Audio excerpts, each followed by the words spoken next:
নমস্কার বন্ধুরা, গল্পের হাটে আপনাদের সকলকে স্বাগত জানাই। বন্ধুরা, গল্পের হাটে আমার আজকের নিবেদন বিশ্বকবি রবীন্দ্রনাথ ঠাকুরের রচিত গল্প মাস্টার মশাই। গল্পটি শুনে ভালো লাগলে অবশ্যই ভিডিওটি লাইক, কমেন্ট, শেয়ার আর আমার চ্যানেলটিকে সাবস্ক্রাইব করে দেবেন। তাহলে চলুন বন্ধুরা, গল্পটি শুরু করা যাক। গল্প পাঠে আমি বৈশালী, আর আপনারা শুনছেন আজকের গল্প মাস্টার মশাই। রাত্রি তখন প্রায় 2টা। কলিকাতার নিস্তব্ধ শব্দ সমুদ্রে একটুখানি ঢেউ তুলিয়া একটা বড় জুড়ি গাড়ি ভবানীপুরের দিক হইতে আসিয়া বীরজিতলবীর মোড়ের কাছে থামিল। সেখানে একটা ঠিকা গাড়ি দেখিয়া আরোহী বাবু তাহাকে ডাকিয়া আনাইলেন। তাহার পাশে একটি কোট হ্যাট পরা বাঙালি বিলাত ফেরতা যুবা সম্মুখের আসনে 2 পা তুলিয়া দিয়া একটু মদমত্ত অবস্থায় ঘাড় নামাইয়া ঘুমাইতেছিল। এই যুবকটি নূতন বিলাত হইতে আসিয়াছে। ইহারই অভ্যর্থনা উপলক্ষে বন্ধুমহলে একটা খানা হইয়া গেছে। সেই খানা হইতে ফিরিবার পথে একজন বন্ধু তাহাকে কিছু দূর অগ্রসর করিবার জন্য নিজের গাড়িতে তুলিয়া লইয়াছেন। তিনি ইহাকে 2-3 বার ঠেলা দিয়া জাগাইয়া কহিলেন, মজুমদার, গাড়ি পাওয়া গেছে, বাড়ি যাও। মজুমদার সচকিত হইয়া একটি বিলাতি দিব্য গালিয়া ভাড়াটে গাড়িতে উঠিয়া পড়িল। তাহার গাড়োয়ানকে ভালো করিয়া ঠিকানা বাতলাইয়া দিয়া ব্রুহাম গাড়ির আরোহী নিজের গম্য পথে চলিয়া গেলেন। ঠিকা গাড়ি কিছু দূর সিধা গিয়া পার্ক স্ট্রিটের সম্মুখে ময়দানের রাস্তায় মোড় লইল। মজুমদার আরও একবার ইংরেজি শপথ উচ্চারণ করিয়া আপন মনে কহিল, এ কি, এ তো আমার পথ নয়। তারপরে নিদ্রা জড় অবস্থায় ভাবিল, হবেও বা, এইটিই হয়তো সোজা রাস্তা।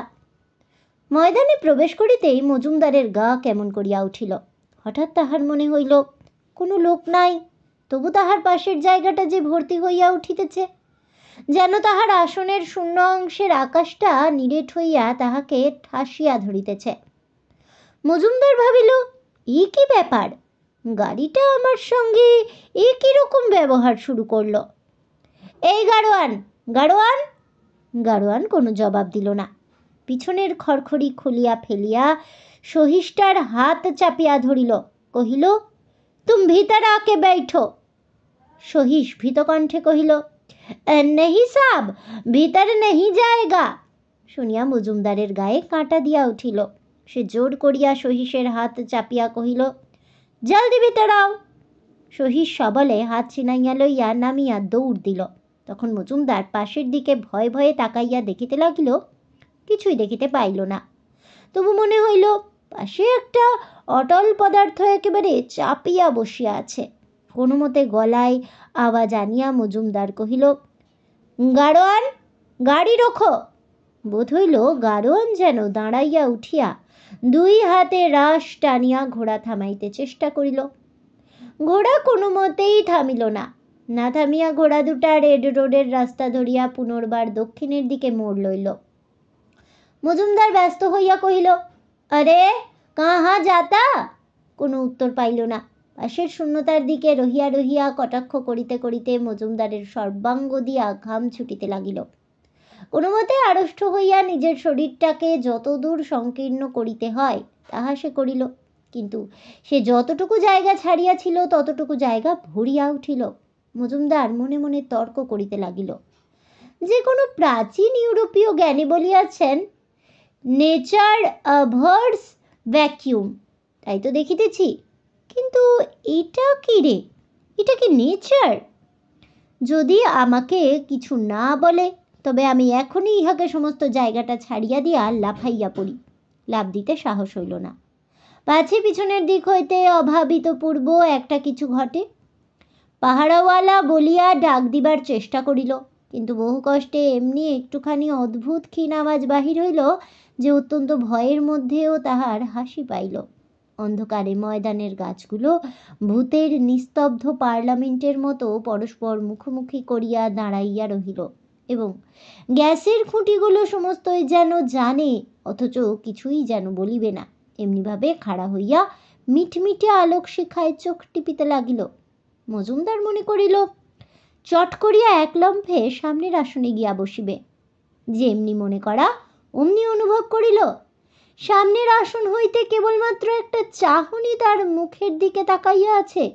চক্ষু নাই, কিছুই নাই, অথচ একটা চাহনি। সে চাহনি যে কাহার তাহা মনে মনে পড়িতেছে, অথচ কোনো মতেই যেন মনে আনিতে পারিতেছে না। মজুমদার দুই চক্ষু জোর করিয়া বুঝিবার চেষ্টা করিল, কিন্তু ভয়ে বুঝিতে পারিল না। সেই অনির্দিষ্ট চাহনির দিকে দুই চোখ এমন শক্ত করিয়া মেলিয়া রহিল যে নিমেষ ফেলিতে সময় পাইল না। এদিকে গাড়িটা কেবলই ময়দানের রাস্তার উত্তর হইতে দক্ষিণে ও দক্ষিণ হইতে উত্তরে চক্রপথে ঘুরিতে লাগিল। ঘোড়া দুটো ক্রমেই যেন উন্মত্ত হইয়া উঠিল। তাহাদের বেগ কেবলই বাড়িয়া চলিল। গাড়ির খড়খড়িগুলো থরথর করিয়া কাঁপিয়া ঝরঝর শব্দ করিতে লাগিল। এমন সময় গাড়িটা যেন কিসের উপর খুব একটা ধাক্কা খাইয়া হঠাৎ থামিয়া গেল। মজুমদার চকিত হইয়া দেখিল তাহাদেরই রাস্তায় গাড়ি দাঁড়াইয়াছে ও গাড়োয়ান তাহাকে নাড়া দিয়া জিজ্ঞাসা করিতেছে, সাহেব, কোথায় যাইতে হইবে বলো? মজুমদার রাগিয়া জিজ্ঞাসা করিল, এতক্ষণ ধরিয়া আমাকে ময়দানের মধ্যে ঘুরাইলি কেন? গাড়োয়ান আশ্চর্য হইয়া কহিল, কই, ময়দানের মধ্যে তো ঘুরাই নাই। মজুমদার বিশ্বাস না করিয়া কহিল, তবে এ কি শুধু স্বপ্ন? গাড়োয়ান একটুখানি ভাবিয়া ভীত হইয়া কহিল, বাবু সাহেব, বুঝি স্বপ্ন নহি? আমার এই গাড়িতেই আজ 3 বছর হইল একটা ঘটনা ঘটিয়াছিল। মজুমদারের তখন নেশা ও ঘুমের ঘোর সম্পূর্ণ ছাড়িয়া যাওয়াতে গাড়োয়ানের গল্পে কর্ণপাত না করিয়া ভাড়া চুকাইয়া দিয়া চলিয়া গেল। কিন্তু রাত্রে তাহার ভালো করিয়া ঘুম হইল না। কেবলই ভাবিতে লাগিল সেই চাহনিটা কার। অধর মজুমদারের বাপ সামান্য শিব সরকারি হইতে আরম্ভ করিয়া একটা বড় হৌসের মুচ্ছুদ্দিগিরি পর্যন্ত উঠিয়াছিলেন। অধরবাবু বাপের উপার্জিত নগদ টাকা সুদে খাটাইতেছেন। তাহাকে আর নিজে খাটিতে হয় না। বাপ মাথায় সাদা ফেটা বাঁধিয়া পালকিতে করিয়া আপিসে যাইতেন। এদিকে তাহার ক্রিয়াকর্ম দান ধ্যান যথেষ্ট ছিল। আপদে বিপদে অভাবে অনটনে সকল শ্রেণীর লোকেই যে তাহাকে আসিয়া ধরিয়া পড়িত, ইহাই তিনি গর্বের বিষয় মনে করিতেন। অধরবাবু বড় বাড়ি ও গাড়ি জুড়ি করিয়াছেন, কিন্তু লোকের সঙ্গে আর তাহার সম্পর্ক নাই।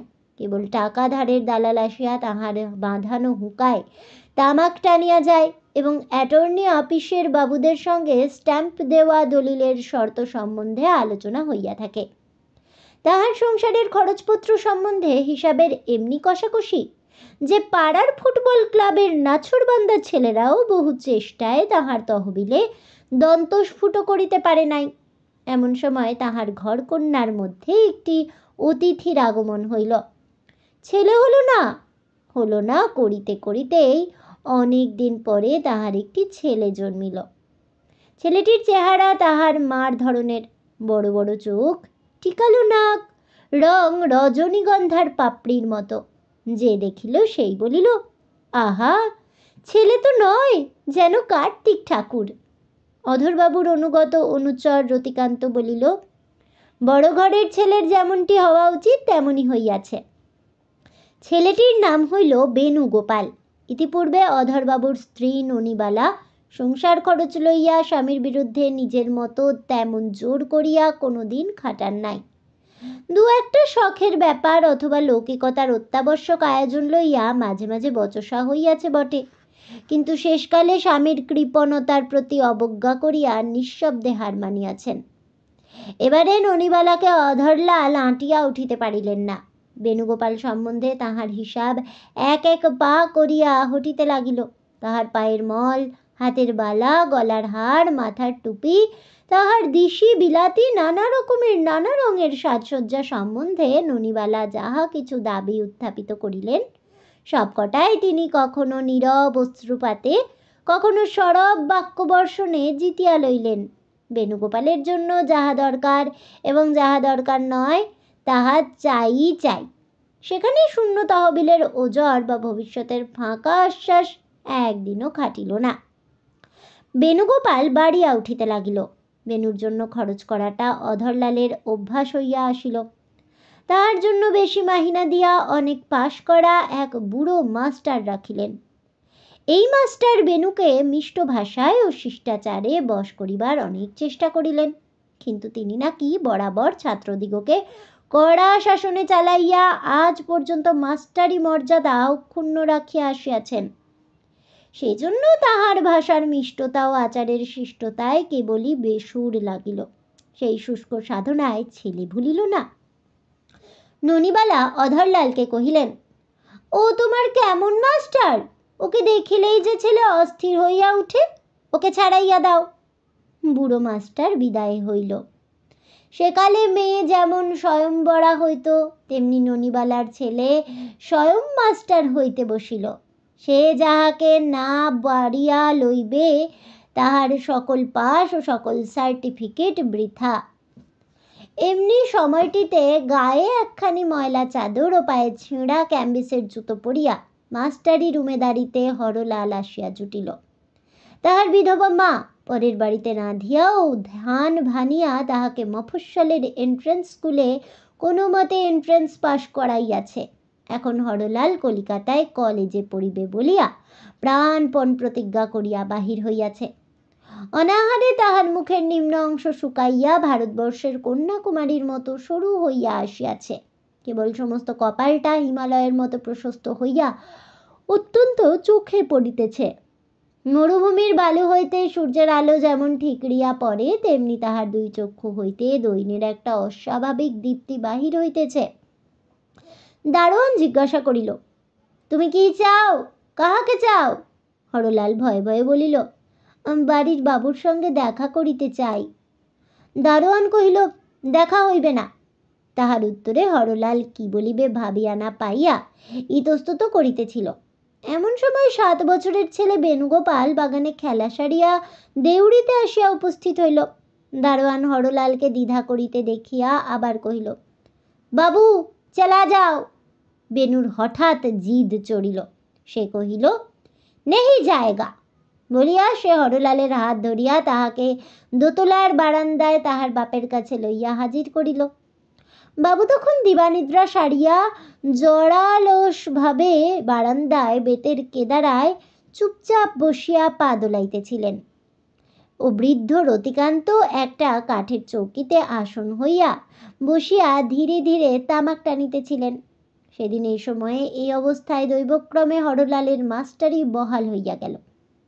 রতিকান্ত জিজ্ঞাসা করিল, আপনার পড়া কি পর্যন্ত? হরলাল একটুখানি মুখ নিচু করিয়া কহিল, এই এন্ট্রেন্স পাশ করিয়াছি। রতিকান্ত ভ্রু তুলিয়া কহিল, শুধু এন্ট্রেন্স পাস? আমি বলি কলেজে পড়িয়াছেন, আপনার বয়স তো নেহাত কম দেখি না। হরলাল চুপ করিয়া রহিল। আশ্রিত ও আশ্রয় প্রত্যাশী দিগকে সকল রকমে পীড়ন করাই রতিকান্তের প্রধান আনন্দ ছিল। রতিকান্ত আদর করিয়া বেণুকে কোলের কাছে টানিয়া লইবার চেষ্টা করিয়া কহিল, কত এমএ বিয়ে আসিল গেল, কাহাকেও পছন্দ হইল না। আর শেষকালে কি সোনা বাবু এন্ট্রেন্স পাশ করা মাস্টারের কাছে পড়িবেন? বেণু রতিকান্তের আদরের আকর্ষণ জোর করিয়া ছাড়াইয়া লইয়া কহিল, যাও। রতিকান্তকে বেণু কোনো মতেই সহ্য করিতে পারিত না, কিন্তু রতিও বেণুর এই অসহিষ্ণুতাকে তাহার বাল্যমাধুর্যের একটা লক্ষণ বলিয়া ইহাতে খুব আমোদ পাইবার চেষ্টা করিত এবং তাহাকে সোনাবাবু চাঁদবাবু বলিয়া খেপাইয়া আগুন করিয়া তুলিত। হরলালের উমেদারি সফল হওয়া শক্ত হইয়া উঠিয়াছিল। সে মনে মনে ভাবিতেছিল, এইবার কোনো সুযোগে চৌকি হইতে উঠিয়া বাহির হইতে পারিলেই বাঁচা যায়। এমন সময়ে অধরলালের সহসা মনে হইল, এই ছোকরাটিকে নিতান্ত সামান্য মাহিনা দিলেও পাওয়া যাইবে। শেষকালে স্থির হইল, হরলাল বাড়িতে থাকিবে, খাইবে ও 5 টাকা করিয়া বেতন পাইবে। বাড়িতে রাখিয়া যেটুকু অতিরিক্ত দাক্ষিণ্য প্রকাশ করা হইবে, তাহার বদলে অতিরিক্ত কাজ আদায় করিয়া লইলেই এটুকু দয়া সার্থক হইতে পারিবে। এবারে মাস্টার টিকিয়া গেল। প্রথম হইতেই হরলালের সঙ্গে বেণুর এমনি জমিয়া গেল যেন তাহারা 2 ভাই। কলিকাতায় হরলালের আত্মীয় বন্ধু কেহই ছিল না। এই সুন্দর ছোট ছেলেটি তাহার সমস্ত হৃদয় জুড়িয়া বসিল। অভাগা হরলালের এমন করিয়া কোনো মানুষকে ভালোবাসিবার সুযোগ ইতিপূর্বে ঘটে নাই। কি করিলে তাহার অবস্থা ভালো হইবে এই আশায় সে বহু কষ্টে বই জোগাড় করিয়া কেবলমাত্র নিজের চেষ্টায় দিনরাত শুধু পড়া করিয়াছে। মাকে পরাধীন থাকিতে হইয়াছিল বলিয়া ছেলের শিশু বয়স কেবল সংকোচেই কাটিয়াছে। নিষেধের গণ্ডি পার হইয়া দুষ্টামির দ্বারা নিজের বাল্য প্রতাপকে জয়শালী করিবার সুখ সে কোনোদিন পায় নাই। সে কাহারও দলে ছিল না। সে আপনার ছেঁড়া বই ও ভাঙা স্লেটের মাঝখানে একলাই ছিল। জগতে জন্মিয়া যে ছেলেকে শিশুকালেই নিস্তব্ধ ভালো মানুষ হইতে হয়, তখন হইতেই মাতার দুঃখ নিজের অবস্থা যাহাকে সাবধানে বুঝিয়া চলিতে হয়, সম্পূর্ণ অবিবেচক হইবার স্বাধীনতা যাহার ভাগ্যে কোনোদিন চটে না, আমোদ করিয়া চঞ্চলতা করা বা দুঃখ পাইয়া কাঁদা, এ দুটোই যাহাকে অন্য লোকের অসুবিধা ও বিরক্তির ভয়ে সমস্ত শিশু শক্তি প্রয়োগ করিয়া চাপিয়া যাইতে হয়, তাহার মতো করুণার পাত্র অথচ করুণা হইতে বঞ্চিত জগতে কে আছে? সেই পৃথিবীর সকল মানুষের নিচে চাপা পড়া হরলাল নিজেও জানিত না। তাহার মনের মধ্যে এত স্নেহের রস অবসরের অপেক্ষায় এমন করিয়া জমা হইয়াছিল। বেনুর সঙ্গে খেলা করিয়া তাহাকে পড়াইয়া অসুখের সময় তাহার সেবা করিয়া হরলাল স্পষ্ট বুঝিতে পারিল, নিজের অবস্থার উন্নতি করার চেয়েও মানুষের আরও একটা জিনিস আছে, সে যখন পাইয়া বসে তখন তাহার কাছে আর কিছুই লাগে না। বেনু হরলালকে পাইয়া বাঁচিল, কারণ ঘরে সে একটি ছেলে, একটি অতি ছোট ও আরও একটি 3 বছরের বোন আছে। বেনু তাহাদিগকে সঙ্গদানের যোগ্যই মনে করে না। পাড়ার সমবয়সী ছেলের অভাব নাই, কিন্তু অধরলাল নিজের ঘরকে অত্যন্ত বড় ঘর বলিয়া নিজের মনে নিশ্চয় স্থির করিয়া রাখাতে মেলামেশা করিবার উপযুক্ত ছেলে বেনুর ভাগ্যে জুটিল না। কাজেই হরলাল তাহার একমাত্র সঙ্গী হইয়া উঠিল। অনুকূল অবস্থায় বেনুর যে সকল দৌরাত্ম্য 10 জনের মধ্যে ভাগ হইয়া একরকম সহনযোগ্য হইতে পারিত, তাহা সমস্তই একা হরলালকে বহিতে হইত। এই সমস্ত উপদ্রব প্রতিদিন সহ্য করিতে করিতে হরলালের স্নেহ আরো দৃঢ় হইয়া উঠিতে লাগিল। রতিকান্ত বলিতে লাগিল, আমাদের সোনাবাবুকে মাস্টার মশাই মাটি করিতে বসিয়াছেন। অধরলালেরও মাঝে মাঝে মনে হইতে লাগিল, মাস্টারের সঙ্গে ছাত্রের সম্বন্ধটি ঠিক যেন যথোচিত হইতেছে না। কিন্তু হরলালকে বেনুর কাছ হইতে তফাত করে এমন সাধ্য এখন কাহার আছে? বেনুর বয়স এখন 11। হরলাল FA পাশ করিয়া জলপানি পাইয়া 3য় বার্ষিকে পড়িতেছে। ইতিমধ্যে কলেজে তাহার দুটি একটি বন্ধু যে জোটে নাই তাহা নহে, কিন্তু ওই 11 বছরের ছেলেটি তাহার সকল বন্ধুর সেরা। কলেজ হইতে ফিরিয়া বেনুকে লইয়া আসে গোলদিঘি এবং কোনো দিন ইডেন গার্ডেনে বেড়াইতে যাইত। তাহাকে গ্রিক ইতিহাসের বীরপুরুষদের কাহিনী বলিত, তাহাকে স্কট এবং ভিক্টর হুগোর গল্প একটু একটু করিয়া বাংলায় শুনাইত। উচ্চৈস্বরে তাহার কাছে ইংরেজি কবিতা আবৃত্তি করিয়া তাহা তর্জমা করিয়া ব্যাখ্যা করিত। তাহার কাছে শেক্সপিয়ারের জুলিয়াস সিজার মানে করিয়া পড়িয়া তাহা হইতে অ্যান্টনির বক্তৃতা মুখস্থ করাইবার চেষ্টা করিত। ওই একটুখানি বালক হরলালের হৃদয় উদ্বোধনের পক্ষে যেন সোনার কাঠির মতো হইয়া উঠিল। একলা বসিয়া যখন পড়া মুখস্থ করিত তখন ইংরেজি সাহিত্য সে এমন করিয়া মনের মধ্যে গ্রহণ করে নাই। এখন সে ইতিহাস বিজ্ঞান সাহিত্য যাহা কিছু পড়ে তাহার মধ্যে কিছু রস পাইলেই সেটা আগে বেনুকে দিবার জন্য আগ্রহ বোধ করে এবং বেনুর মনে সেই আনন্দ সঞ্চার করিবার চেষ্টাতেই তাহার নিজের বুঝিবার শক্তি ও আনন্দের অধিকার যেন 2 গুণ বাড়িয়া যায়। বেনু স্কুল হইতে আসিয়াই কোনো মতে তাড়াতাড়ি জলপানি সারিয়াই হরলালের কাছে যাইবার জন্য একেবারে ব্যস্ত হইয়া উঠিত। তাহার মা তাহাকে কোনো ছুতায় কোনো প্রলোভনে অন্তঃপুরে ধরিয়া রাখিতে পারিত না। ননিবালার ইহা ভালো লাগে নাই। তাহার মনে হইত হরলাল নিজের চাকরি বজায় রাখিবার জন্যই ছেলেকে এত করিয়া বশ করিবার চেষ্টা করিতেছে। সে একদিন হরলালকে ডাকিয়া পর্দার আড়াল হইতে বলিল, তুমি মাস্টার, ছেলেকে কেবল সকালে 1 ঘন্টা বিকালে 1 ঘন্টা পড়াইবে, দিন রাত্রি উহার সঙ্গে লাগিয়া থাকো কেন? আজকাল ও যে মা বাপ কাহাকেও মানে না, ও কেমন শিক্ষা পাইতেছে? আগে যে ছেলে মা বলিতে একেবারে নাচিয়া উঠিত, আজ যে তাহাকে ডাকিয়া পাওয়া যায় না। বেনু আমার বড় ঘরের ছেলে, উহার সঙ্গে তোমার অত মাখামাখি কিসের জন্য? সেদিন রতিকান্ত অধরবাবুর কাছে গল্প করিতেছিল। যে তাহার জানা ৩-৪ জন লোক বড় মানুষের ছেলের মাস্টারি করিতে আসিয়া ছেলের মন এমন করিয়া বশ করিয়া লইয়াছে যে ছেলে বিষয়ের অধিকারী হইলে তাহারাই সর্বেসর্বা হইয়া ছেলেকে স্বেচ্ছামতো চালাইয়াছে। হরলালের প্রতি ইশারা করিয়া যে সকল কথা বলা হইতেছিল তাহা হরলালের বুঝিতে বাকি ছিল না। তবু সে চুপ করিয়া সমস্ত সহ্য করিয়া গিয়াছিল। কিন্তু আজ বেনুর মার কথা শুনিয়া তাহার বুক ভাঙিয়া গেল। সে বুঝিতে পারিল বড় মানুষের ঘরে মাস্টারের পদবিটা কি। গোয়াল ঘরে ছেলেকে দুধ যোগাইবার যেমন গরু আছে, তেমনি তাহাকে বিদ্যা যোগাইবার একটা মাস্টারও রাখা হইয়াছে। ছাত্রের সঙ্গে স্নেহপূর্ণ আত্মীয়তার সম্বন্ধ স্থাপন এত বড় একটা স্পর্ধা যে বাড়ির চাকর হইতে গৃহিণী পর্যন্ত কেহই তাহা সহ্য করিতে পারে না, এবং সকলেই বেটাকে স্বার্থ সাধনের একটা চাতুরি বলিয়াই জানে। হরলাল কম্পিত কণ্ঠে বলিল, মা, বেনুকে আমি কেবল পড়াইব, তাহার সঙ্গে আর কোনো সম্পর্ক থাকিবে না। সেদিন বিকালে বেনুর সঙ্গে তাহার খেলিবার সময়ে হরলাল কলেজ হইতে ফিরিলই না। কেমন করিয়া রাস্তায় রাস্তায় ঘুরিয়া সে সময় কাটাইল তাহা সেই জানে। সন্ধ্যা হইলে যখন সে পড়াইতে আসিল তখন বেনু মুখ ভার করিয়া রহিল। হরলাল তাহার অনুপস্থিতির কোনো জবাবদিহি না করিয়া পড়াইয়া গেল। সেদিন পড়া সুবিধা মতো হইলই না। হরলাল প্রতিদিন রাত্রি থাকিতে উঠিয়া তাহার ঘরে বসিয়া পড়া করিত। বেনু সকালে উঠিয়াই মুখ ধুইয়া তাহার কাছে ছুটিয়া যাইত। বাগানে বাঁধানো চৌবাচ্চায় মাছ ছিল, তাহাদিগকে মুড়ি খাওয়ানো ইহাদের এক কাজ ছিল। বাগানের এক কোণে কতকগুলা পাথর সাজাইয়া ছোট ছোট রাস্তা ও ছোট গেট ও বেড়া তৈরি করিয়া বেনু বালখিল্য ঋষির আশ্রমের উপযুক্ত একটি অতি ছোট বাগান বসাইয়াছিল। সে বাগানে মালির কোনো অধিকার ছিল না। সকালে এই বাগানের চর্চা করার তাহাদের দ্বিতীয় কাজ। তারপরে রৌদ্র বেশি হইলে বাড়ি ফিরিয়া বেনু হরলালের কাছে পড়িতে বসিত। কাল সায়াহ্নে যে গল্পের অংশ শোনা হয় নাই সেইটে শুনিবার জন্য আজ বেনু যথাসাধ্য ভোরে উঠিয়া বাহিরে ছুটিয়া আসিয়াছিল। সে মনে করিয়াছিল সকালে ওঠাই সে আজ মাস্টার মশাইকে বুঝি জিতিয়াছে। ঘরে আসিয়া দেখিল মাস্টার মশাই নাই। দারোয়ানকে জিজ্ঞাসা করিয়া জানিল মাস্টার মশাই বাহির হইয়া গিয়াছেন।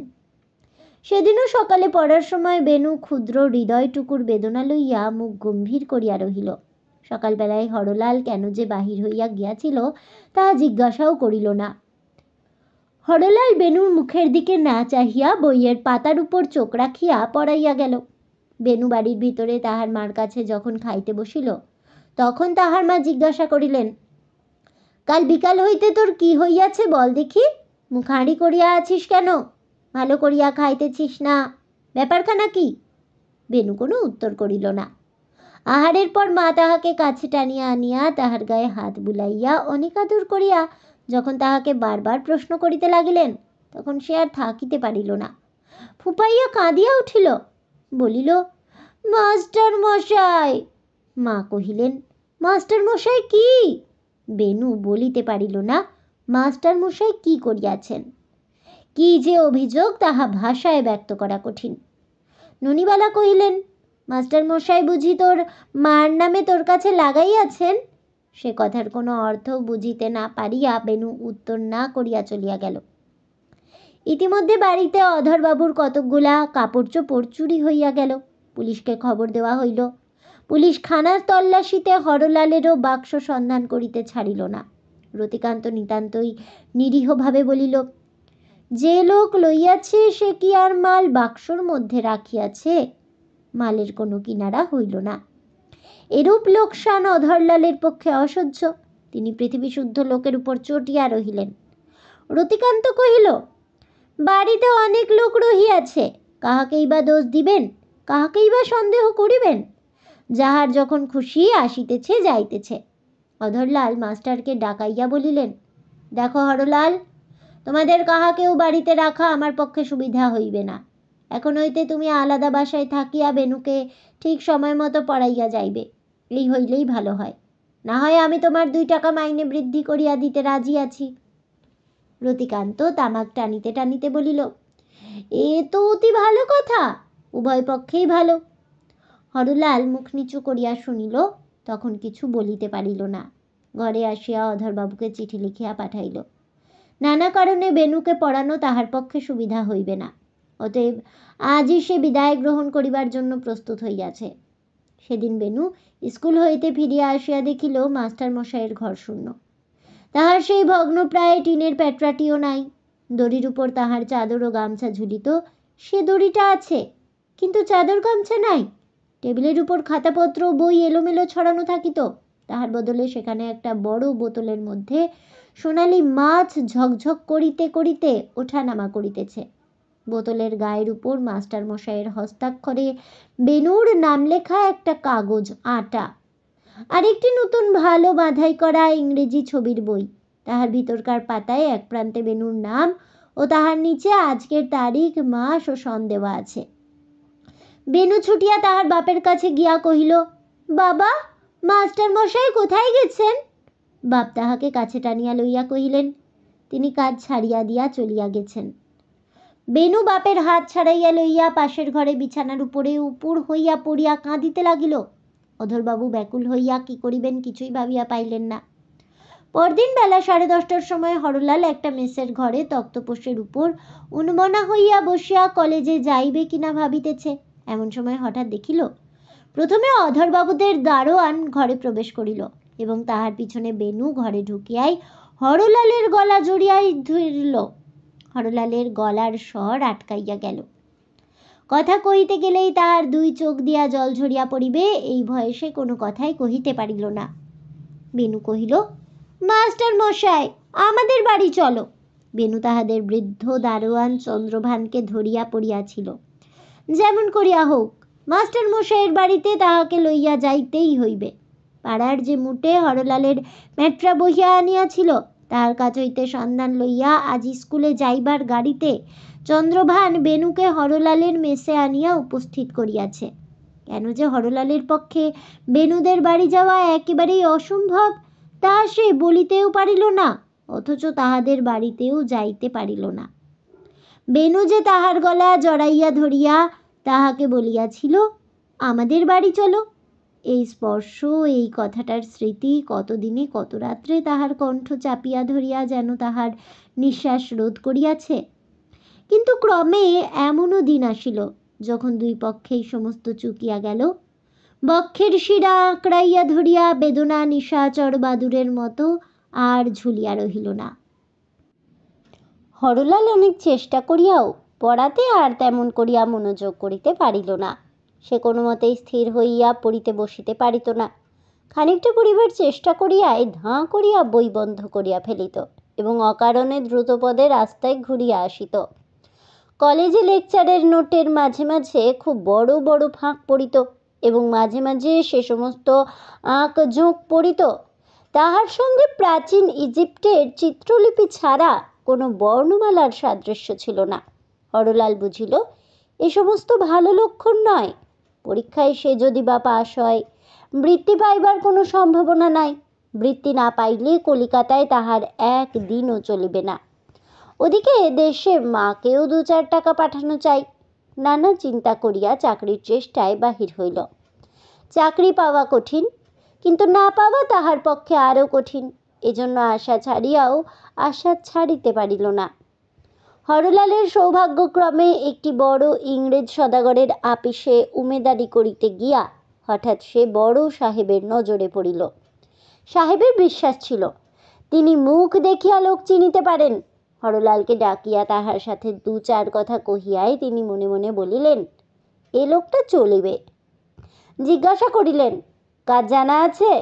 হরলাল কহিল, না। জামিন দিতে পারিবে?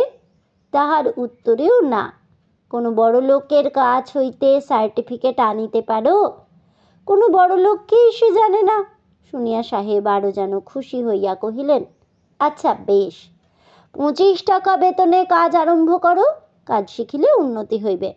তারপরে সাহেব তাহার বেশভূষার প্রতি দৃষ্টি করিয়া কহিলেন, 15 টাকা আগাম দিতেছি, আপিসের উপযুক্ত কাপড় তৈরি করাইয়া লইবে।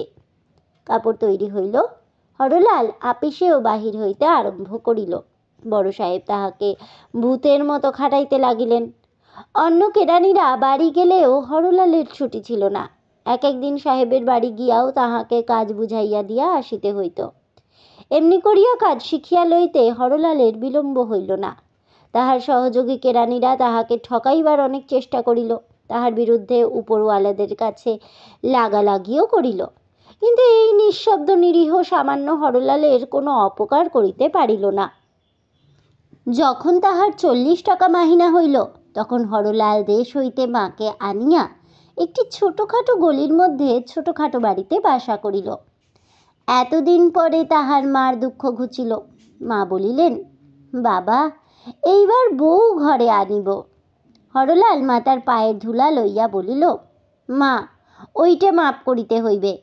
মাতার আরও একটি অনুরোধ ছিল। তিনি বলিলেন, তুই যে দিনরাত তোর ছাত্র বেণুগোপালের গল্প করিস, তাহাকে একবার নিমন্ত্রণ করিয়া খাওয়া, তাহাকে আমার দেখিতে ইচ্ছা করে। হরলাল কহিল, মা, এ বাসায় তাহাকে কোথায় বসাইবে? রোসো, একটা বড় বাসা করি, তাহার পরে তাহাকে নিমন্ত্রণ করিব। হরলালের বেতন বৃদ্ধির সঙ্গে ছোট গলি হইতে বড় গলি ও ছোট বাড়ি হইতে বড় বাড়িতে তাহার বাস পরিবর্তন হইল। তবু সে কি জানি কি মনে করিয়া অধরলালের বাড়ি যাইতে বা বেণুকে নিজের বাসায় ডাকিয়া আনিতে কোনো মতেই মন স্থির করিতে পারিল না। হয়তো কোনোদিনই তাহার সংকোচ ঘুচিত না। এমন সময় হঠাৎ খবর পাওয়া গেল, বেণুর মা মারা গিয়াছেন। শুনিয়া মুহূর্ত বিলম্ব না করিয়া সে অধরলালের বাড়ি গিয়া উপস্থিত হইল। এই দুই অসমবয়সী বন্ধুতে অনেক দিন পরে আবার একবার মিলন হইল। বেণুর অশৌচের সময় পার হইয়া গেল, তবু এ বাড়িতে হরলালের যাতায়াত চলিতে লাগিল। কিন্তু ঠিক তেমনটি আর কিছুই নাই। বেণু এখন বড় হইয়া উঠিয়া অঙ্গুষ্ঠ তর্জনী যোগে তাহার নূতন গোঁফের রেখার সাধ্য সাধনা করিতেছে। চালচলনে বাবু আনা ফুটিয়া উঠিয়াছে। এখন তাহার উপযুক্ত বন্ধু বান্ধবেরও অভাব নাই। ফোনোগ্রাফে থিয়েটারের নটিদের ইতর গান বাজাইয়া সে বন্ধু মহলকে আমোদে রাখে। পরিবার ঘরে সেই সাবেক ভাঙা চৌকি ও দাগি টেবিল কোথায় গেল? আয়নাতে, ছবিতে, আসবাবে ঘর যেন ছাতি ফুলাইয়া রহিয়াছে।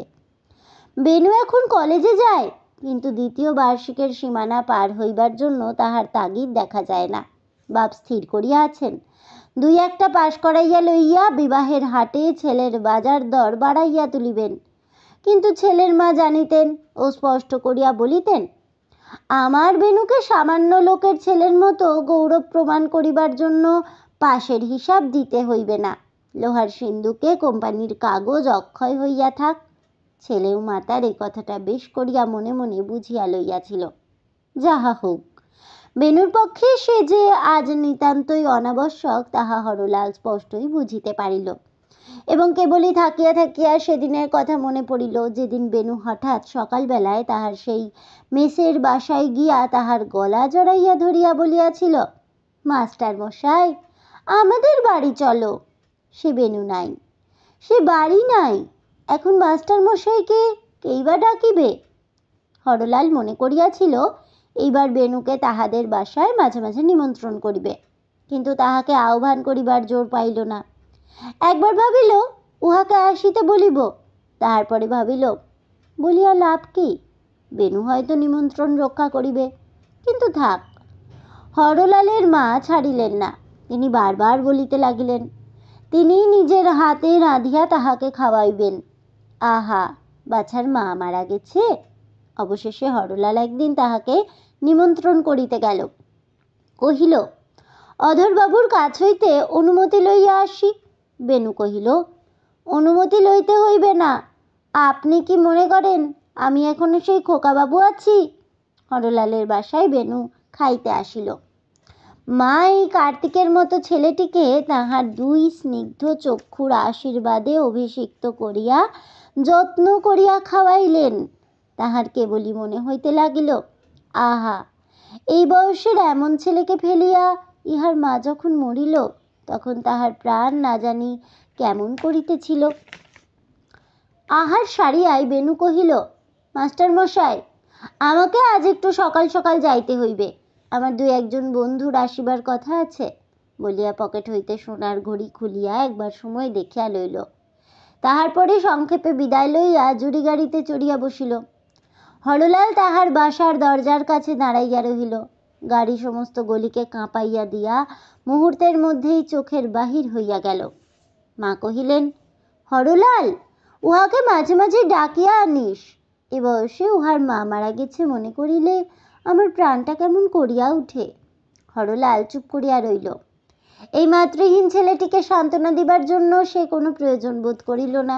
দীর্ঘ নিঃশ্বাস ফেলিয়া মনে মনে কহিল, বাস, এই পর্যন্ত, আর কখনো ডাকিব না। একদিন 5 টাকা মাইনের মাস্টারি করিয়াছিলাম বটে, কিন্তু আমি সামান্য হরলাল মাত্র। একদিন সন্ধ্যার পর হরলাল আপিস হইতে ফিরিয়া আসিয়া দেখিল তাহার একতলার ঘরে অন্ধকারে কে একজন বসিয়া আছে। সেখানে যে কোনো লোক আছে তাহা লক্ষ্য না করিয়াই সে বোধহয় উপরে উঠিয়া যাইত, কিন্তু দরজায় ঢুকিয়াই দেখিল এসেন্সের গন্ধে আকাশ পূর্ণ। ঘরে প্রবেশ করিয়া হরলাল জিজ্ঞাসা করিল, কে মশাই? বেনু বলিয়া উঠিল, মাস্টার মশাই, আমি। হরলাল কহিল, এ কি ব্যাপার, কখন আসিয়াছ? বেনু কহিল, অনেকক্ষণ আসিয়াছি। আপনি যে এত দেরি করিয়া আপিস হইতে ফেরেন তাহা তো আমি জানিতাম না। বহুকাল হইল, সেই যে নিমন্ত্রণ খাইয়া গেছে তাহার পরে আর একবারও বেনু এ বাসায় আসে নাই, বলা নাই কহা নাই। আজ হঠাৎ এমন করিয়া সে যে সন্ধ্যার সময় এই অন্ধকার ঘরের মধ্যে অপেক্ষা করিয়া বসিয়া আছে, ইহাতে হরলালের মন উদ্বিগ্ন হইয়া উঠিল। উপরের ঘরে গিয়া বাতি জ্বালিয়া দুইজনে বসিল। হরলাল জিজ্ঞাসা করিল, সব ভালো তো? কিছু বিশেষ খবর আছে? বেনু কহিল, পড়াশোনা ক্রমে তাহার পক্ষে বড়ই একঘেয়ে হইয়া আসিয়াছে। কাহাতক সে বৎসরের পর বৎসর ওই সেকেন্ড ইয়ারেই আটকা পড়িয়া থাকে। তাহার চেয়ে অনেক বয়সী ছোট ছেলের সঙ্গে তাহাকে একসঙ্গে পড়িতে হয়, তাহার বড় লজ্জা করে। কিন্তু বাবা কিছুতেই বোঝেন না। হরলাল জিজ্ঞাসা করিল, তোমার কি ইচ্ছা? বেনু কহিল, তাহার ইচ্ছা সে বিলাত যায়, ব্যারিস্টার হইয়া আসে, তাহারই সঙ্গে একসঙ্গে পড়িত। এমনকি তাহার চেয়ে পড়াশোনায় অনেক কাঁচা একটি ছেলে বিলাতে যাইবে স্থির হইয়া গেছে। হরলাল কহিল, তোমার বাবাকে তোমার ইচ্ছা জানাইয়াছ? বেনু কহিল, জানাইয়াছি।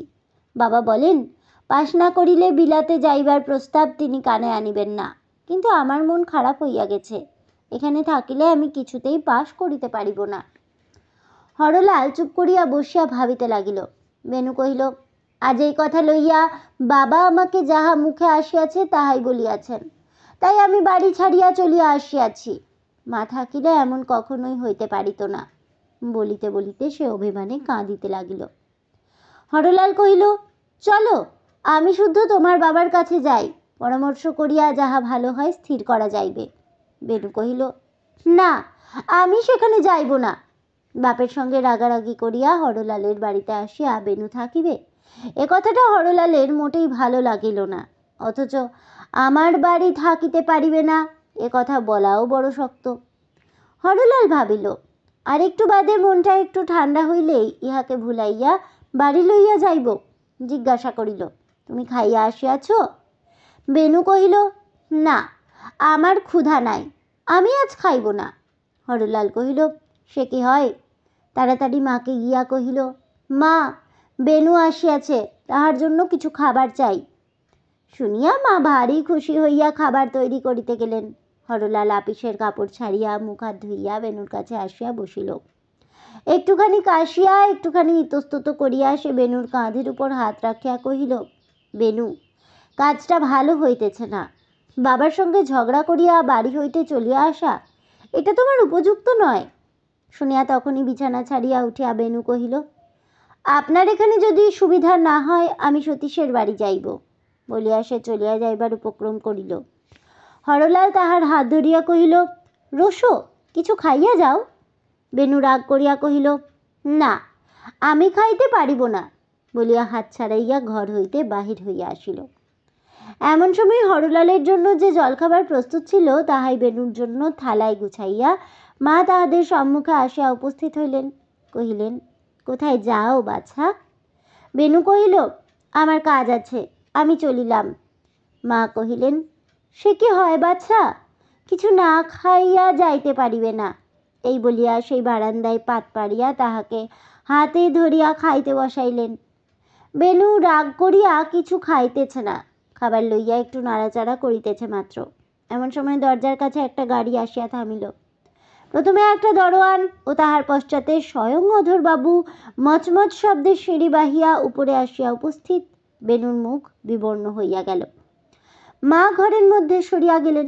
অধর ছেলের সম্মুখে আসিয়া ক্রোধে কম্পিত কণ্ঠে হরলালের দিকে চাহিয়া কহিলেন, এই বুঝি রতিকান্ত? আমাকে তখনই বলিয়াছিল, কিন্তু তোমার পেটে যে এত মতলব ছিল তাহা আমি বিশ্বাস করি নাই। তুমি মনে করিয়াছ বেনুকে বেশ করিয়া উহার ঘাড় ভাঙিয়া খাইবে, কিন্তু সে হইতে দিব না। ছেলে চুরি করিবে, তোমার নামে পুলিশ কেস করিব, তোমাকে জেলে ঠেলিব, তবে ছাড়িব। এই বলিয়া বেনুর দিকে চাহিয়া কহিলেন, চলো ওঠো। বেনু কোনো কথাটি না কহিয়া তাহার বাপের পিছনে পিছনে চলিয়া গেল। সেদিন কেবল হরলালের মুখেই খাবার উঠিল না। এবারে হরলালের সদাগর আপিস কি জানি কি কারণে মফস্বল হইতে প্রচুর পরিমাণে চাল ডাল খরিদ করিতে প্রবৃত্ত হইয়াছে। এই উপলক্ষে হরলালকে প্রতি সপ্তাহে শনিবার ভোরের গাড়িতে 7-8 হাজার টাকা লইয়া মফস্বলে যাইতে হইত। পাইকের দিগকে হাতে হাতে দাম চুকাইয়া দিবার জন্য মফস্বলের একটা বিশেষ কেন্দ্রে তাহাদের যে আপিস আছে, সেখানে 10 ও 5 টাকার নোট ও নগদ টাকা লইয়া সে যাইত। সেখানে রসিদ ও খাতা দেখিয়া গত সপ্তাহের মোটা হিসাব মিলাইয়া বর্তমান সপ্তাহের কাজ চালাইবার জন্য টাকা রাখিয়া আসিত। সেই সাথে আপিসের 2 জন দরোয়ান যাইত। হরলালের জামিন নাই বলিয়া আপিসে একটা কথা উঠিয়াছিল, কিন্তু বড় সাহেব নিজের উপর সমস্ত ঝুঁকি লইয়া বলিয়াছিলেন, হরলালের জামিনের প্রয়োজন নাই। মাঘ মাস হইতে এইভাবে কাজ চলিতেছে, চৈত্র পর্যন্ত চলিবে এমন সম্ভাবনা আছে। এই ব্যাপার লইয়া হরলাল বিশেষ ব্যস্ত ছিল। প্রায়ই তাহাকে অনেক রাত্রে আপিস হইতে ফিরিতে হইত। একদিন এইরূপ রাত্রে ফিরিয়া শুনিল বেনু আসিয়াছিল। মা তাহাকে খাওয়াইয়া যত্ন করিয়া বসাইয়াছিলেন। সেদিন তাহার সঙ্গে কথাবার্তা গল্প করিয়া তাহার প্রতি তাহার মন আরও স্নেহে আকৃষ্ট হইয়াছে। এমন আরও 2-1 দিন হইতে লাগিল। মা বলিলেন, বাড়িতে মা নাই নাকি, সেই জন্য সেখানে তাহার মন টেকে না। আমি বেনুকে তোর ছোট ভাইয়ের মতো আপন ছেলের মতোই দেখি। সেই স্নেহ পাইয়া আমাকে কেবল মা বলিয়া ডাকিবার জন্য এখানে আসে। এই বলিয়া আঁচলের প্রান্ত দিয়া তিনি চোখ মুছিলেন। হরলালের একদিন বেনুর সঙ্গে দেখা হইল। সেদিন সে অপেক্ষা করিয়া বসিয়াছিল।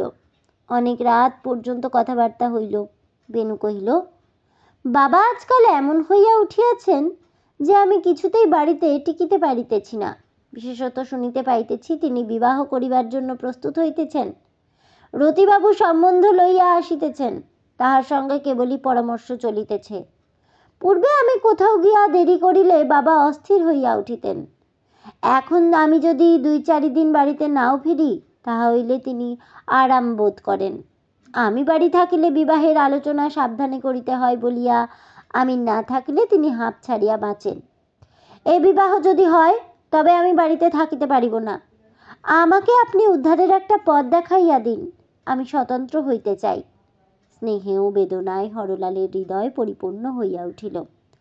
সংকটের সময় আর সকলকে ফেলিয়া বেনু যে তাহার সেই মাস্টারমশাইয়ের কাছে আসিয়াছে, ইহাতেই কষ্টের সাথে সাথে তাহার আনন্দ হইল। কিন্তু মাস্টারমশাইয়ের কতটুকুই বা সাধ্য আছে? বেনু কহিল, যেমন করিয়া হোক বিলাতে গিয়া ব্যারিস্টার হইয়া আসিলে এই বিপদ থেকে পরিত্রাণ পাই। হরলাল কহিল, অধরবাবুকে যাইতে দিবেন? বেনু কহিল, আমি চলিয়া গেলে তিনি বাঁচেন, কিন্তু টাকার উপরে যেরকম মায়া, বিলাতের খরচ তাহার কাছ হইতে সহজে আদায় হইবে না, একটু কৌশল করিতে হইবে। হরলাল বেনুর বিজ্ঞতা দেখিয়া হাসিয়া কহিল, কি কৌশল? বেনু কহিল, আমি হ্যান্ড নোটে টাকা ধার করিব। পাওনাদার আমার নামে নালিশ করিলে বাবা তখন দায় পড়িয়া শোধ করিবেন। সেই টাকায় পালাইয়া বিলাত যাইব। সেখানে গেলে তিনি খরচ না দিয়া থাকিতে পারিবেন না। হরলাল কহিল, তোমাকে টাকা ধার দিবে কে? বেনু কহিল, আপনি পারেন না? হরলাল আশ্চর্য হইয়া কহিল, আমি? তাহার মুখে আর কোনো কথা বাহির হইল না। বেনু কহিল, কেন, আপনার দরোয়ান তো তোড়াই করিয়া অনেক টাকা ঘরে আনিল। হরলাল হাসিয়া কহিল, সে দরোয়ানও যেমন আমার, টাকাও তেমনি। বলিয়া এই আপিসের টাকার ব্যবহারটা কি তাহা বেনুকে বুঝাইয়া দিল। এই টাকা কেবল একটি রাত্রের জন্যই দরিদ্রের ঘরে আশ্রয় লয়, প্রভাত হইলে 10 দিকেতে গমন করে। বেনু কহিল, আপনাদের সাহেব আমাকে ধার দিতে পারেন না? না হয় আমি সুদ বেশি করিয়া দিব। হরলাল কহিল, তোমার বাপ যদি সিকিউরিটি দেন তাহা হইলে আমার অনুরোধে হয়তো দিতেও পারেন। বেনু কহিল, বাবা যদি সিকিউরিটি দিবেন তো টাকা দিবেন না কেন? তর্কটা এখানেই মিটিয়া গেল। হরলাল মনে মনে ভাবিতে লাগিল, আমার যদি কিছু থাকিত তবে বাড়িঘর জমি জমা সমস্ত বেচিয়া কিনিয়া টাকা দিতাম, কিন্তু একটিমাত্র অসুবিধা এই যে বাড়িঘর জমি জমা কিছুই নাই। একদিন শুক্রবার রাত্রে হরলালের বাসার সম্মুখে জুড়ি গাড়ি দাঁড়াইল। বেনু গাড়ি হইতে নামিবা মাত্র হরলালের আপিসের দরোয়ান তাহাকে মস্ত একটা সেলাম করিয়া উপরে বাবুকে শশব্যস্ত হইয়া সংবাদ দিতে গেল। হরলাল তখন তাহার শোবার ঘরে মেঝের উপর বসিয়া টাকা মিলাইয়া লইতেছিল। বেনু সেই ঘরেই প্রবেশ করিল। আজ তাহার বেশ কিছু নতুন ধরনের শৌখিন ধুতি চাদরের বদলে নধর শরীরে পার্সি কোট ও প্যান্টালুন আটিয়া মাথায় ক্যাপ পরিয়া আসিয়াছে। তাহার 2 হাতের আঙুলে মণিমুক্তার আংটি ঝকমক করিতেছে। গলা হইতে লম্বিত মোটা সোনার চেনে আবদ্ধ ঘড়ি বুকের পকেটে নিবিষ্ট। কোটের আস্তিনের ভিতর হইতে জামার হাতায় হীরার বোতাম দেখা যাইতেছে। হরলাল টাকা গোনা বন্ধ করিয়া আশ্চর্য হইয়া কহিল, এ কি ব্যাপার, এত রাত্রে এই বেশে যে? বেনু কহিল, পরশু বাবার বিবাহ, তিনি আমার কাছে তাহা গোপন করিয়া গেছেন। আমি খবর পাইয়াছি। বাবাকে বলিলাম আমি কিছুদিনের জন্য আমাদের ব্যারাকপুরের বাগানে যাইব। শুনিয়া তিনি ভারী খুশি হইয়া রাজি হইয়াছেন, তাই বাগানে চলিয়াছি। ইচ্ছা হইতেছে আর ফিরিব না। যদি সাহস থাকিত তবে গঙ্গার জলে ডুবিয়া মরিতাম। বলিতে বলিতে বেনু কাঁদিয়া ফেলিল। হরলালের বুকে যেন ছুরি বিঁধিতে লাগিল। একজন অপরিচিত স্ত্রীলোক আসিয়া বেনুর মার ঘর, মার খাট, মার স্থান অধিকার করিয়া লইবে। বেনুর স্নেহ স্মৃতি জড়িত বাড়ি যে বেনুর পক্ষে কিরকম কণ্টকময় হইয়া উঠিবে তাহা হরলাল সমস্ত হৃদয় দিয়া বুঝিতে পারিল। মনে মনে ভাবিল, পৃথিবীতে গরিব হইয়া না জন্মিলেও দুঃখের ও অপমানের অন্ত নাই। বেনুকে কি বলিয়া যে সান্ত্বনা দিবে তাহা কিছুই ভাবিয়া না পাইয়া বেনুর হাতখানা নিজের হাতে লইল। লইবা মাত্র একটা তর্ক তাহার মনে উদয় হইল। সে ভাবিল, এমন একটা বেদনার সময় বেনু কি করিয়া এত সাজ করিতে পারিল? হরলাল তাহার আংটির দিকে চোখ রাখিয়াছে দেখিয়া বেনু যেন তাহার মনের প্রশ্নটা আঁচিয়া লইল। সে বলিল, এই আংটিগুলি আমার মায়ের। শুনিয়া হরলাল বহু কষ্টে চোখের জল সামলাইয়া লইল। কিছুক্ষণ পরে কহিল, বেনু, খাইয়া আসিয়াছ? বেনু কহিল, হ্যাঁ, আপনার খাওয়া হয় নাই? হরলাল কহিল, টাকাগুলি গুনিয়া আয়রন চেস্টে না তুলিয়া ঘর হইতে বাহির হইতে পারিব না। বেনু কহিল, আপনি খাইয়া আসুন, আপনার সঙ্গে অনেক কথা আছে। আমি ঘরে রহিলাম, মা আপনার খাবার লইয়া বসিয়া আছে। হরলাল একটু ইতস্তত করিয়া কহিল, আমি চট করিয়া খাইয়া আসিতেছি। হরলাল তাড়াতাড়ি খাওয়া সারিয়া মাকে লইয়া ঘরে প্রবেশ করিল। বেনু তাহাকে প্রণাম করিল। তিনি বেনুর চিবুকের স্পর্শ লইয়া চুম্বন করিলেন। হরলালের কাছে সমস্ত খবর পাইয়া তাহার বুক যেন ফাটিয়া যাইতেছিল। নিজের সমস্ত স্নেহ দিয়াও বেনুর অভাব তিনি পূরণ করিতে পারিবেন না, এই তাহার দুঃখ।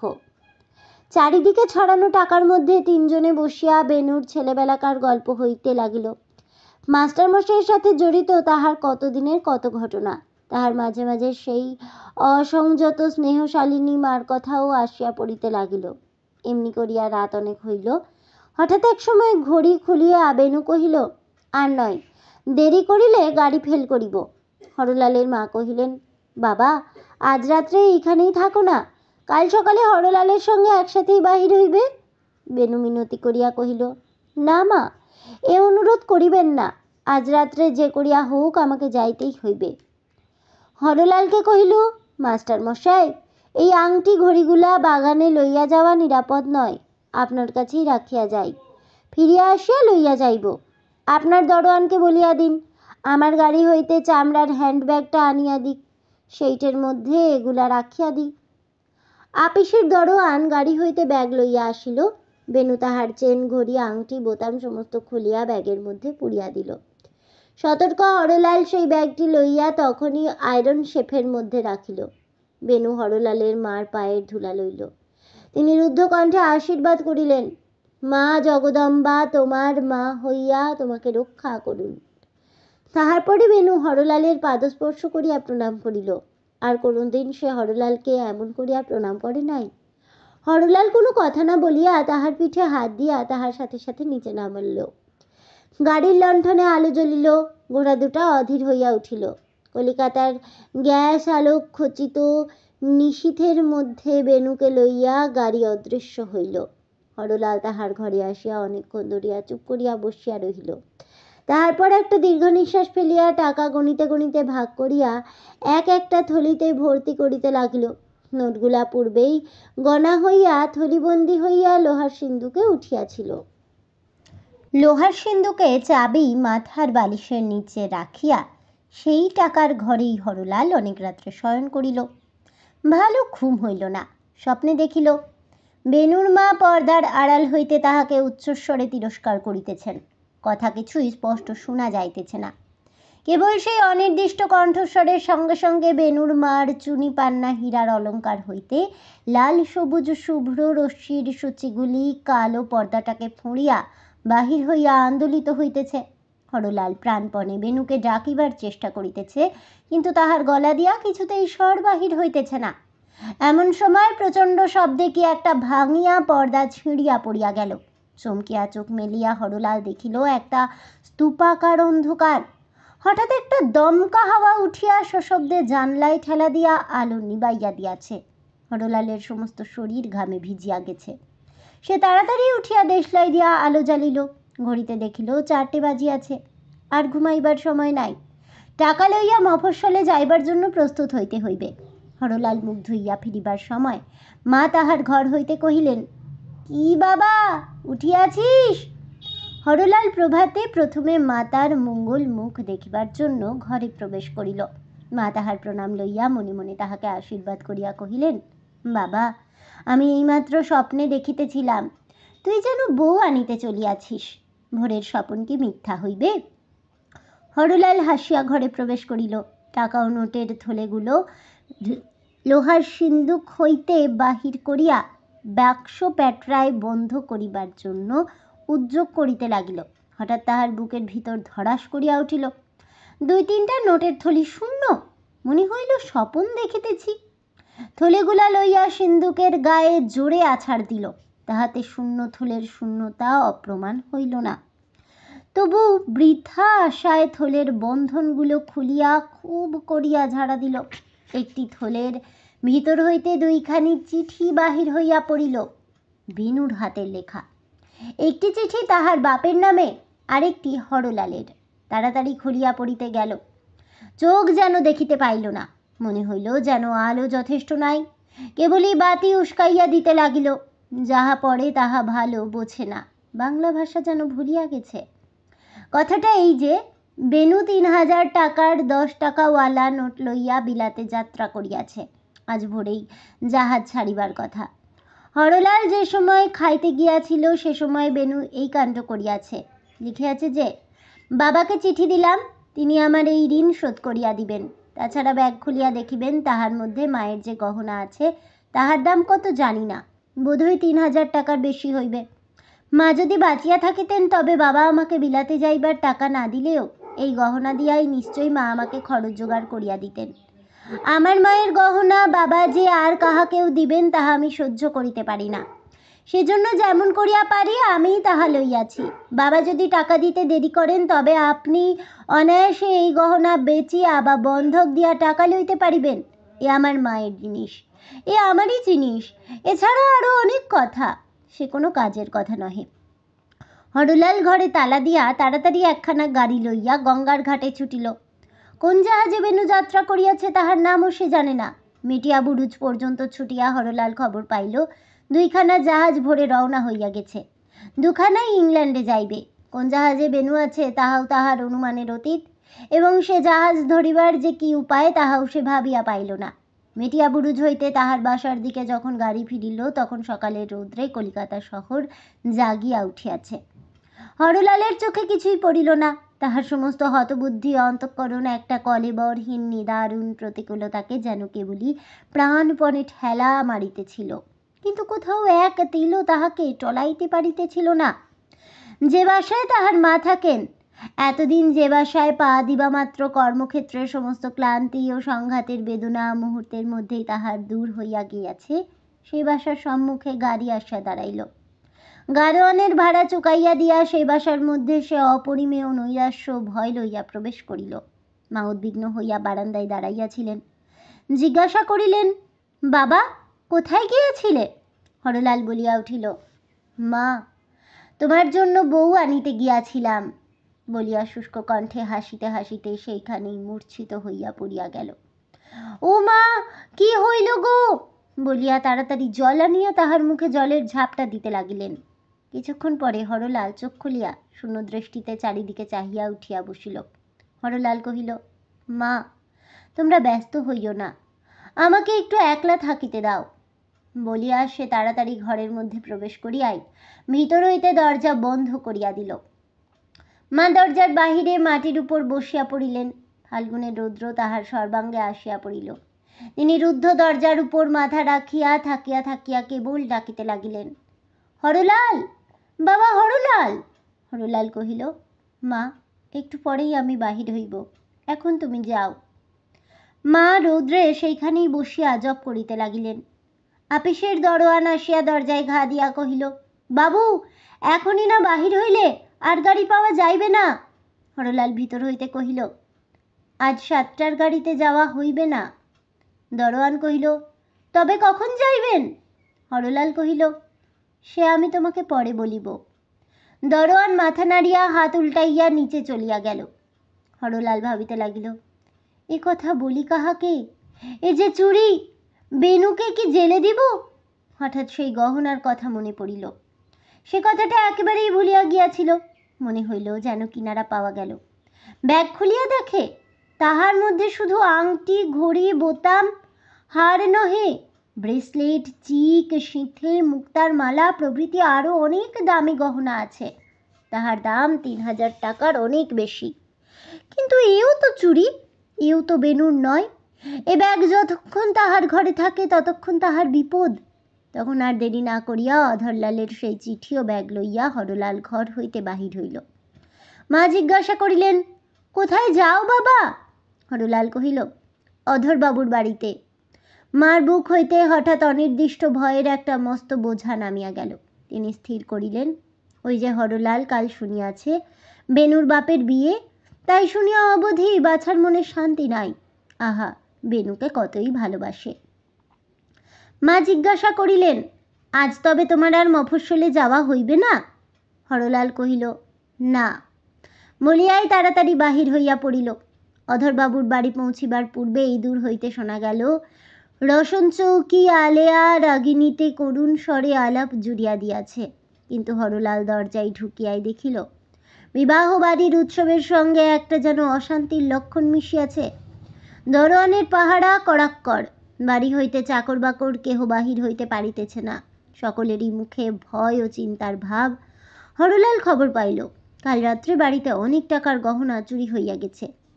2-3 জন চাকরকে বিশেষভাবে সন্দেহ করিয়া পুলিশের হাতে সমর্পণ করিবার উদ্যোগ হইতেছে। হরলাল দোতলায় বারান্দায় গিয়া দেখিল, অধরবাবু আগুন হইয়া বসিয়া আছেন ও রতিকান্ত তামাক খাইতেছে। হরলাল কহিল, আপনার সঙ্গে গোপনে আমার একটু কথা আছে।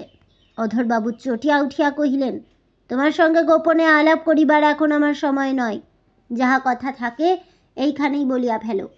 তিনি ভাবিলেন, হরলাল বুঝি এই সময়ে তাহার কাছে সাহায্য বা ধার চাহিতে আসিয়াছে।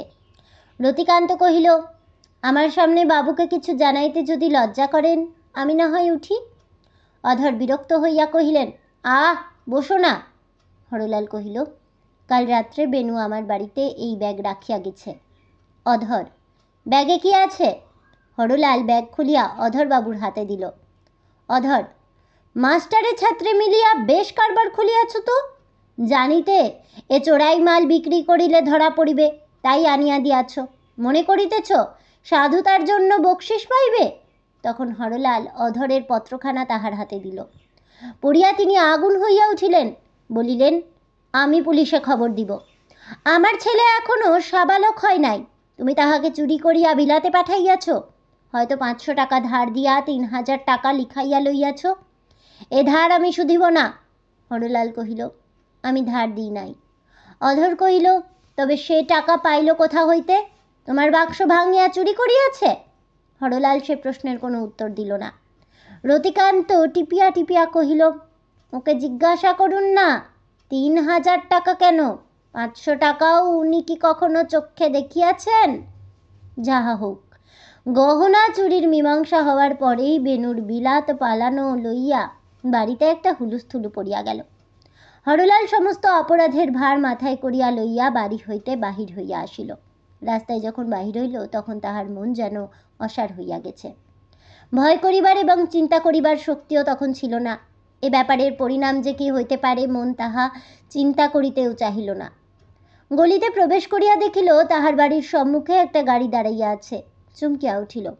হঠাৎ আশা হইল, বেনু ফিরিয়া আসিয়াছে? নিশ্চয়ই বেনু। তাহার বিপদ যে সম্পূর্ণ নিরুপায় রূপে চূড়ান্ত হইয়া উঠিবে এ কথা সে কোনো মতেই বিশ্বাস করিতে পারিল না। তাড়াতাড়ি গাড়ির কাছে আসিয়া দেখিল গাড়ির ভিতরে তাহাদের আপিসের একজন সাহেব বসিয়া আছে। সাহেব হরলালকে দেখিয়াই গাড়ি হইতে নামিয়া তাহার হাত ধরিয়া বাড়িতে প্রবেশ করিল। জিজ্ঞাসা করিল, আজ মফস্বলে গেলে না কেন? আপিসের দরোয়ান সন্দেহ করিয়া বড় সাহেবকে গিয়া জানাইয়াছে, তিনি ইহাকে পাঠাইয়াছেন। হরলাল বলিল, 3000 টাকার নোট পাওয়া যাইতেছে না। সাহেব জিজ্ঞাসা করিল, কোথায় গেল? হরলাল বলল, জানি না। এমন উত্তরও দিতে পারিল না, চুপ করিয়া রহিল। সাহেব কহিল, টাকা কোথায় আছে দেখিব চলো। হরলাল তাহাকে উপরের ঘরে লইয়া গেল। সাহেব সমস্ত গনিয়া চারিদিক খুঁজিয়া পাতিয়া দেখিল। বাড়ির সমস্ত ঘর তন্ন তন্ন করিয়া অনুসন্ধান করিতে লাগিল। এ সমস্ত ব্যাপার দেখিয়া মা আর থাকিতে পারিলেন না। তিনি সাহেবের সামনেই বাহির হইয়া ব্যাকুল হইয়া জিজ্ঞাসা করিলেন, ওরে হরলাল, কি হইল রে? হরলাল কহিল, মা, টাকা চুরি গেছে। মা কহিলেন, চুরি কেমন করিয়া যাইবে? হরলাল, এমন সর্বনাশ কে করিল? হরলাল কহিল, মা চুপ করো। সন্ধান শেষ করিয়া সাহেব জিজ্ঞাসা করিল, এ ঘরে রাত্রে কে ছিল? হরলাল কহিল, দ্বার বন্ধ করিয়া আমি একলা শুইয়াছিলাম, আর কেহ ছিল না। সাহেব টাকাগুলা গাড়িতে তুলিয়া হরলালকে কহিল, আচ্ছা, বড় সাহেবের কাছে চলো। হরলালকে সাহেবের সাথে চলিয়া যাইতে দেখিয়া মা তাহাদের পথ রোধ করিয়া কহিল, সাহেব, আমার ছেলেকে কোথায় লইয়া যাইবে? আমি না খাইয়া এ ছেলে মানুষ করিয়াছি। আমার ছেলে কখনোই পরের টাকায় হাত দিবে না। সাহেব বাংলা কথা কিছুই না বুঝিয়া কহিল, আচ্ছা আচ্ছা। হরলাল কহিল, মা, তুমি কেন ব্যস্ত হইতেছ? বড় সাহেবের সঙ্গে দেখা করিয়া আমি এখনই আসিতেছি। মা উদ্বিগ্ন হইয়া কহিলেন, তুই যে সকাল থেকে কিছুই খাস নাই। সে কথার কোনো উত্তর না দিয়া হরলাল গাড়িতে উঠিয়া চলিয়া গেল। মা মেঝের উপরে লুটাইয়া পড়িয়া রহিলেন। বড় সাহেব হরলালকে কহিলেন, সত্য করিয়া বলো, ব্যাপারখানা কি? হরলাল কহিল, আমি টাকা লই নাই। বড় সাহেব, সে কথা আমি সম্পূর্ণ বিশ্বাস করি, কিন্তু তুমি নিশ্চয়ই জানো কে লইয়াছে। হরলাল কোনো উত্তর না দিয়া মুখ নিচু করিয়া বসিয়া রহিল। সাহেব, তোমার জ্ঞাতসারে এ টাকা কেহ লইয়াছে? হরলাল কহিল, আমার প্রাণ থাকিতে আমার জ্ঞাতসারে এ টাকা কেহ লইতে পারিত না। বড় সাহেব কহিলেন, দেখো হরলাল, আমি তোমাকে বিশ্বাস করিয়া কোনো জামিন না লইয়া এই দায়িত্বের কাজ দিয়াছিলাম। আপিসের সকলেই বিরোধী ছিল। 3000 টাকা কিছুই বেশি নয়, কিন্তু তুমি আমাকে বড় লজ্জাতেই ফেলিবে। আজ সমস্ত দিন তোমাকে সময় দিলাম, যেমন করিয়া পারো টাকা সংগ্রহ করিয়া আনো, তাহা হইলে লইয়া কোনো কথা তুলিব না। তুমি যেমন কাজ করিতেছ তেমনি করিবে। এই বলিয়া সাহেব উঠিয়া গেলেন। তখন বেলা 11টা হইয়া গেছে। হরলাল যখন মাথা নিচু করিয়া বাহির হইয়া গেল তখন আপিসের বাবুরা অত্যন্ত খুশি হইয়া হরলালের পতন লইয়া আলোচনা করিতে লাগিল। হরলাল একদিন সময় পাইল। আরও একটা দীর্ঘদিন নৈরাশ্যের শেষ তলের পঙ্ক আলোড়ন করিয়া তুলিবার মেয়াদ বাড়িল। উপায় কি, উপায় কি, উপায় কি? এই ভাবিতে ভাবিতে সেই রৌদ্রে হরলাল রাস্তায় বেড়াইতে লাগিল। শেষে উপায় আছে কিনা সে ভাবনা বন্ধ হইয়া গেল, কিন্তু বিনা কারণে পথে ঘুরিয়া বেড়ানো থামিল না। যে কলিকাতা হাজার হাজার লোকের আশ্রয় স্থান, তাহাই এক মুহূর্তে হরলালের পক্ষে একটা প্রকাণ্ড ফাঁস কলের মতো হইয়া উঠিল। ইহার কোনো দিকে বাহির হইবার কোনো পথ নাই। সমস্ত জনসমাজ এই অতি ক্ষুদ্র হরলালকে চারিদিকে আটক করিয়া দাঁড়াইয়াছে। কেহ তাহাকে জানেও না এবং তাহার প্রতি কাহারও মনে কোনো বিদ্বেষও নাই, কিন্তু প্রত্যেক লোকেই তাহার অশ্রু, অথচ রাস্তার লোক তাহার গা ঘেঁষিয়া তাহার পাশ দিয়া চলিয়াছে। আপিসের বাবুরা বাহিরে আসিয়া ঠোঙায় করিয়া জল খাইতেছেন, তাহার দিকে কেহ তাকাইতেছেন না। ময়দানের ধারে অলস পথিক মাথার নিচে হাত রাখিয়া একটা পায়ের উপর আরেকটা পা তুলিয়া গাছের তলায় পড়িয়া আছে। স্যাকড়া গাড়ি ভর্তি করিয়া হিন্দুস্থানি মেয়েরা কালীঘাটে চলিয়াছে। একজন চাপরাশি একখানা চিঠি লইয়া হরলালের সম্মুখে ধরিয়া কহিল, বাবু, ঠিকানা পড়িয়া দাও, যেন তাহার সঙ্গে অন্য পথিকের কোনো প্রভেদ নাই। সেও ঠিকানা পড়িয়া তাহাকে বুঝাইয়া দিল। ক্রমে আপিস বন্ধ হইবার সময় আসিল। বাড়িমুখ গাড়িগুলো আপিস মহলের নানা রাস্তা দিয়া ছুটিয়া বাহির হইতে লাগিল। আপিসের বাবুরা ট্রাম ভর্তি করিয়া থিয়েটারের বিজ্ঞাপন পড়িতে পড়িতে বাসায় ফিরিয়া চলিল। আজ হইতে হরলালের আপিস নাই, আপিসের ছুটি নাই। বাসায় ফিরিয়া যাইবার জন্য ট্রাম ধরিবার কোনো তাড়া নাই। শহরের সমস্ত কাজকর্ম, বাড়িঘর, গাড়ি জুড়ি, আনাগোনা হরলালের কাছে কখনো বা অত্যন্ত উৎকট সত্যের মতো দাঁত মেলিয়া উঠিতেছে, কখনো বা একেবারে বস্তুহীন স্বপ্নের মতো ছায়া হইয়া আসিতেছে। আহার নাই, বিশ্রাম নাই, আশ্রয় নাই। কেমন করিয়া যে হরলালের দিন কাটিয়া গেল তাহা সে জানিতেও পারিল না। রাস্তায় রাস্তায় গ্যাসের আলো জ্বলিল, যেন একটা সতর্ক অন্ধকার দিকে দিকে তাহার সহস্র ক্রূর চক্ষু মেলিয়া শিকার লুব্ধ দানবের মতো চুপ করিয়া রহিল। রাত্রি কত হইল সে কথা হরলাল চিন্তাও করিল না। তাহার কপালের শিরা দপদপ করিতেছে, মাথা যেন ফাটিয়া যাইতেছে, সমস্ত শরীরে আগুন জ্বলিতেছে, পা আর চলে না। সমস্ত দিন পর্যায়ক্রমে বেদনার উত্তেজনা ও অবসাদের অসারতার মধ্যে মার কথা কেবল মনের মধ্যে যাতায়াত করিয়াছে। কলিকাতার অসংখ্য জনশ্রেণীর মধ্যে কেবল ওই একটিমাত্র নামই শুষ্ক কণ্ঠ ভেদ করিয়া মুখে উঠিয়াছে, মা, মা, মা। আর কাহাকেও ডাকিবার নাই। মনে করিল, রাত্রি যখন নিবিড় হইয়া আসিবে, তখন কোনো লোকে যখন এই অতি সামান্য হরলালকে বিনা অপরাধে অপমান করিবার জন্য জাগিয়া থাকিবে না, তখন সে চুপ করিয়া তাহার মায়ের কোলের কাছে গিয়া শুইয়া পড়িবে। তাহার পরে ঘুম যেন আর ভাঙে না। পাছে তার মার সম্মুখে পুলিশের লোক বা আর কেহ তাহাকে অপমান করিতে আসে, এই ভয়ে সে বাসায় যাইতে পারিতেছিল না। শরীরের ভার যখন আর বহিতে পারে না, এমন সময় হরলাল একটা ভাড়াটে গাড়ি দেখিয়া তাহাকে ডাকিল। গাড়োয়ান জিজ্ঞাসা করিল, কোথায় যাইবে? হরলাল কহিল, কোথাও না, এই ময়দানের রাস্তায় খানিকক্ষণ হাওয়া খাইয়া বেড়াইব। গাড়োয়ান সন্দেহ করিয়া চলিয়া যাইবার উপক্রম করিতেই হরলাল তাহার হাতে আগাম ভাড়া একটা টাকা দিল। সে গাড়ি তখন হরলালকে লইয়া ময়দানের রাস্তায় ঘুরিয়া ঘুরিয়া বেড়াইতে লাগিল। তখন শ্রান্ত হরলাল তাহার তপ্ত মাথা খোলা জানালার উপর রাখিয়া চোখ বুজিল। একটু একটু করিয়া তাহার সমস্ত বেদনা যেন দূর হইয়া আসিল। শরীর শীতল হইল।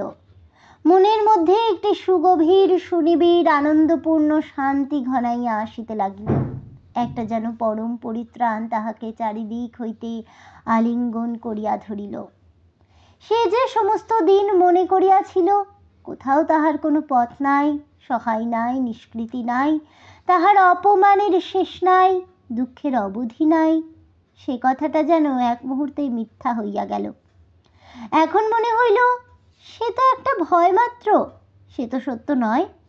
যাহা তাহার জীবনকে লোহার মুঠিতে আটিয়া পিষিয়া ধরিয়াছিল, হরলাল তাহাকে আর কিছুমাত্র স্বীকার করিল না। মুক্তি অনন্ত, আকাশ পরিপূর্ণ করিয়া আছে, শান্তির কোথাও সীমা নাই। এই অতি সামান্য হরলালকে বেদনার মধ্যে, অপমানের মধ্যে, অন্যায়ের মধ্যে বন্দি করিয়া রাখিতে পারে এমন শক্তি বিশ্বব্রহ্মাণ্ডের কোনো রাজা মহারাজারও নাই। যে আতঙ্কে সে আপনাকে আপনি বাঁধিয়াছিল, তাহার সমস্তই খুলিয়া গেল।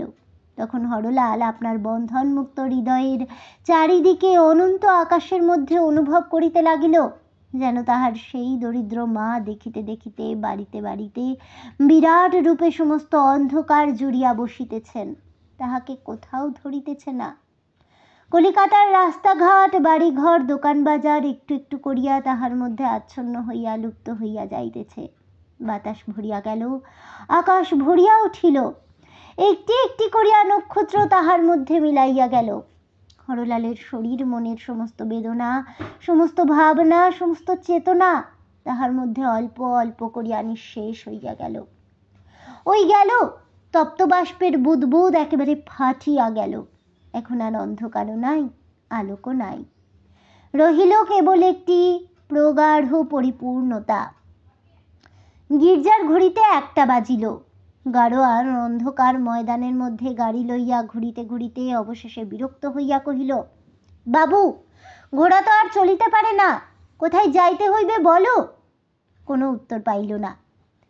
কোচবাক্স হইতে নামিয়া হরলালকে নাড়া দিয়া আবার জিজ্ঞাসা করিল, উত্তর নাই।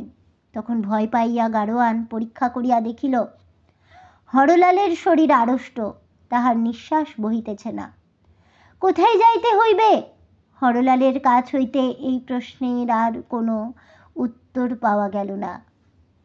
তাহলে বন্ধুরা, আমার আজকের এই গল্পটি শুনে কেমন লাগলো অবশ্যই আমাকে কমেন্টে জানাবেন। ভিডিওটি ভালো লেগে থাকলে লাইক শেয়ার করতে ভুলবেন না। আমার চ্যানেলের নতুন বন্ধু হয়ে থাকলে চ্যানেলটিকে সাবস্ক্রাইব করে দেবেন। পাশে থাকা বেল বাটনটি প্রেস করে রাখবেন নতুন ভিডিওর নোটিফিকেশন পাওয়ার জন্য। দেখা হচ্ছে পরের ভিডিওতে। ততক্ষণ সবাই ভালো থাকুন, সুস্থ থাকুন, আর অবশ্যই সঙ্গে থাকুন আর দেখতে থাকুন গল্পের হাট।